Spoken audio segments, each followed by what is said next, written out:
Hindi ko sinasabi na huwag nyo na i-validate yung mga success niya, i-post nyo. It's okay. Totoo yan. Basta make sure lang po yung motivation nyo why you are sharing your success. Ha? Gusto mo madaming medal para sampalin ko yung mga... Maglalakad ka ngayon sa street nyo, di ba? Diba? Hindi ka na makailan, di mo tatanggalin yan. Di ba? Ito nga pala yung ano, di ba? Yung ayaw nyo pag-aralin, di ba? Ito, di ba? Hanggang dito yung medal mo.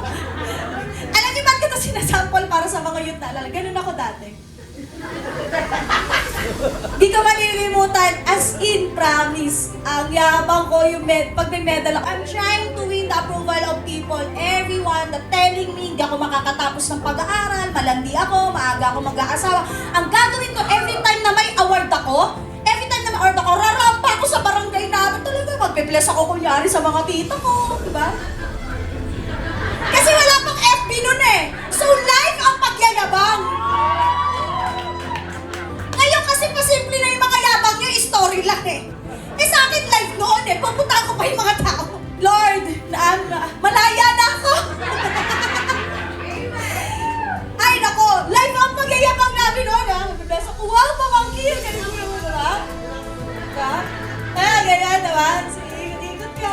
Ang tagal na parang whole day mo pa susuotin. Grabe talaga, no? Nakakatawa. And of course, sa parents mo, di ba, yayabang mo because you're too pressure. Tapos sasabihin mo, hindi ka makahinga, nape-pressure ka sa expectation ng mga tao. But here's the thing. Ikaw lang naman ang nasasakal sa expectation nila. The truth is, masyado nang mataas ang pag-control sa iyo ng opinion ng mga tao.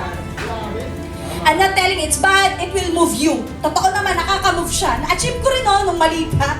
Nakaka-move siya, kaso lang, ang problema, hindi mo ma-enjoy yung tunay na success. You know, pag okay na sa'yo, kahit walang pumapalakpak na iba, pero masaya ka because ginawa mo yon dahil pumapalakpak ang kalangitan sa'yo.